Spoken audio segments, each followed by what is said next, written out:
Good morning.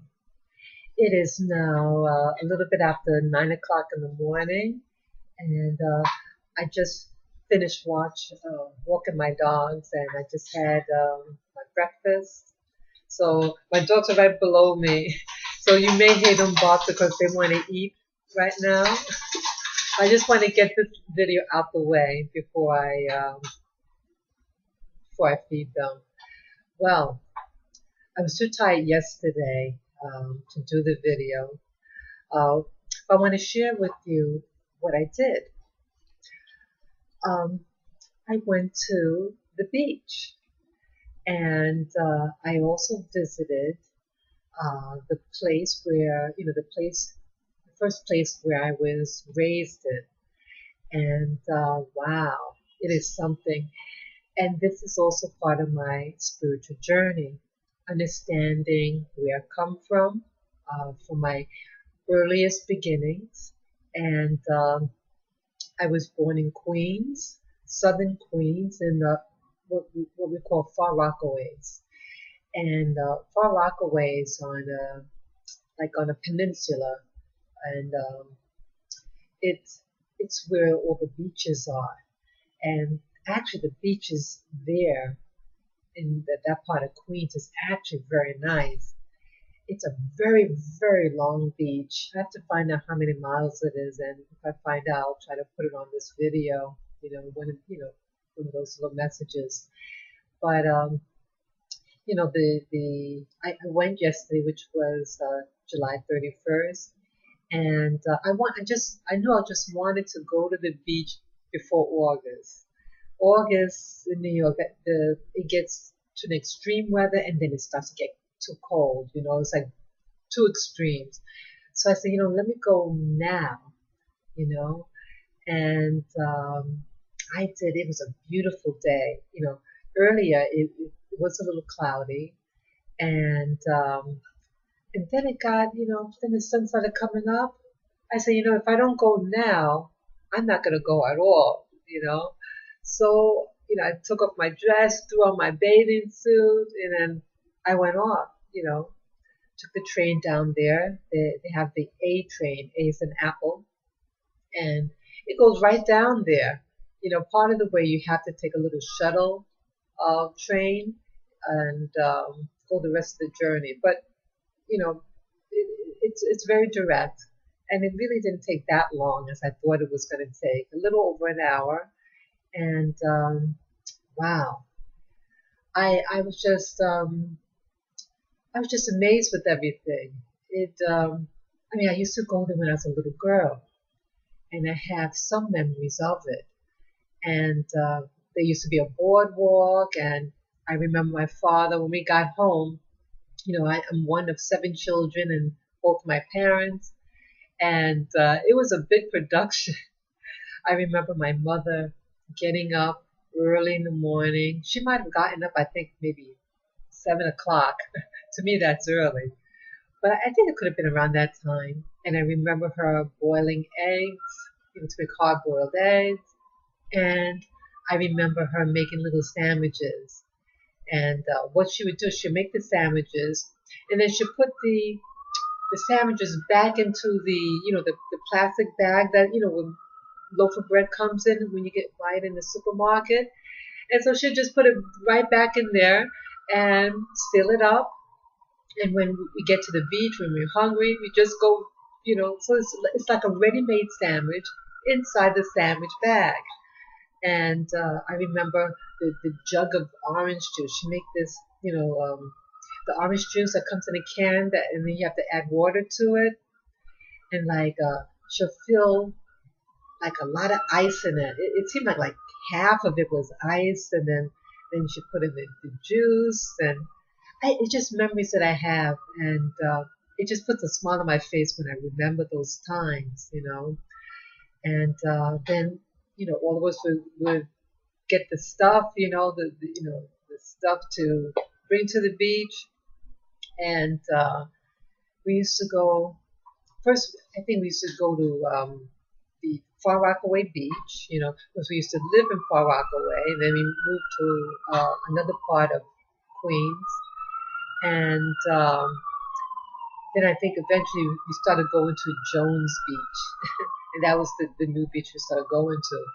But I think back, and I we didn't have like those flip flops, and we used to walk on the boardwalk and on the sand on our bare feet, and we used to get little splinters in our feet. And when we come home from the beach, we'd be there for a couple of hours, and I remember my father. He took like a sewing needle, put it in the fire, and then he like look at all of our feet.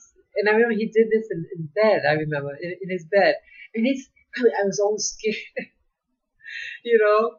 I know that he had done my feet before, and that I didn't like. Overall, I had a really good experience. I just when I think back of those times, I smile. You know, and so yesterday, to connect with that part of me, in part of my spiritual journey, I wanted to go back to those times, those early times. It's really like uniting the past with the future, and to embrace it and to understand it, and so what my journey did when I was on the train, it is actually very nice. There's a part of Queens, like when the A train comes towards the Far Rockaway, um, it's all surrounded by water. And you just see ocean, and there are actually houses built on these platforms or stilts, and they have their homes there, and then but it's beautiful. The ocean. I don't remember ever seeing this before. I mean, maybe some years back I did go to the beach there, visited, but I don't remember seeing all this water and seeing the setup and the houses on the stilts. I might have been reading a book at the time and didn't even bother to look, or maybe I was asleep. But this time I was awake, and it was fantastic. I said, "Wow, it's nice." And then when we got to that long peninsula and the train goes lengthwise, along the strip, the A train, and they have these new developments, by the water. It really is you know, prime real estate. And, but it's really something that they don't really, you know, cater, to, businesses, real businesses down there. It would be fabulous. And it's not like a beach culture over there, and it's something because I used to live in a place. I used to live in Maui. That's a part of Hawaii, and there everybody wants to go to the beach. It has like a beach culture. You have a lot of people from California that do live in Hawaii, so that beach culture type of thing, or the expression beach bum. You had those archetypes there in Hawaii.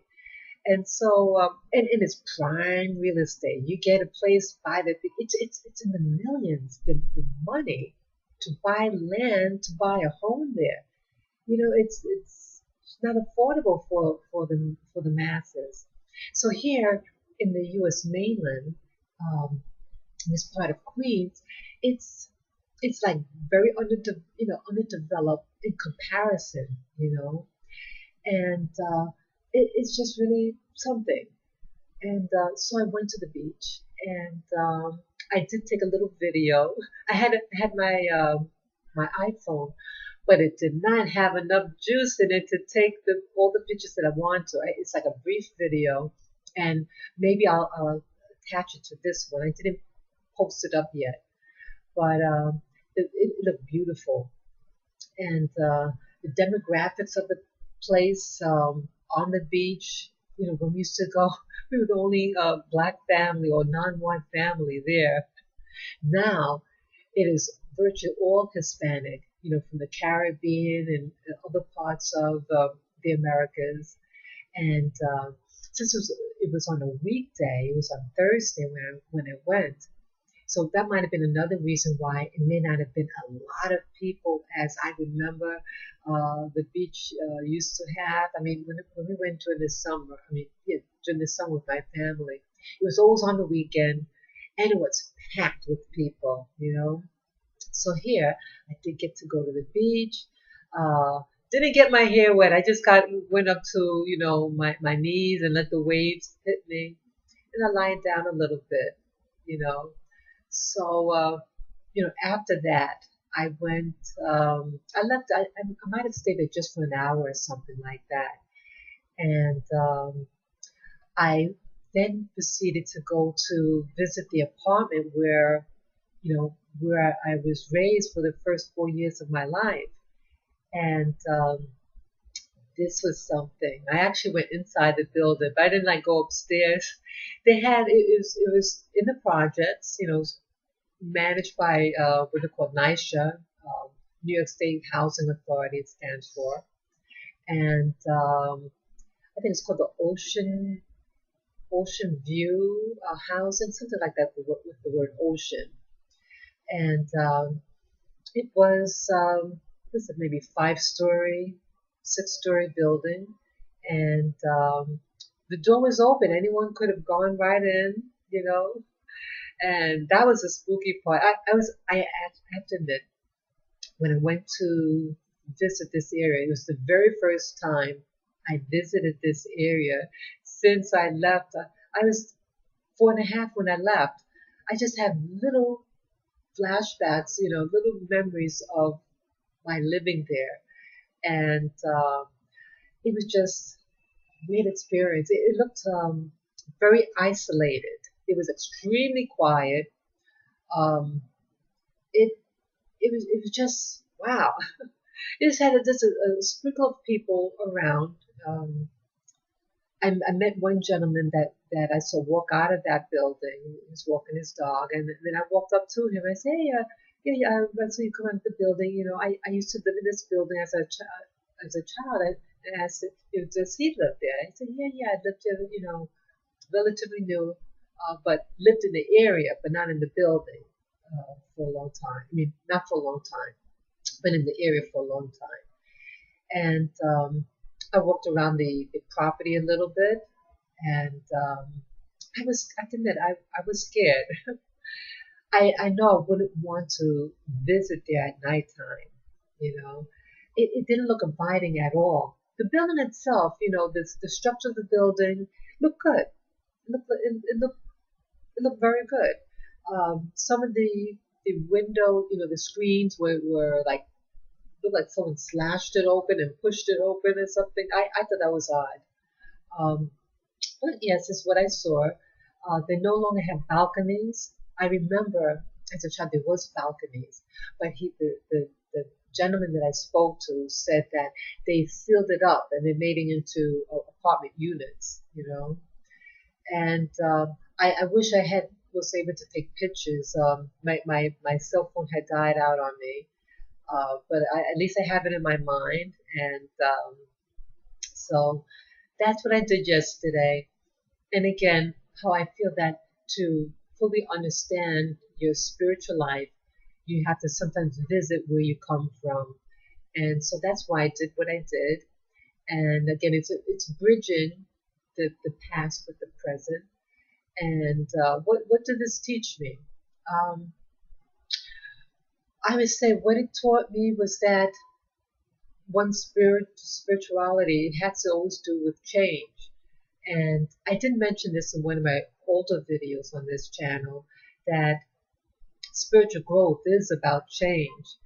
And just like I'm not living there anymore, and everything seemed like on a smaller scale.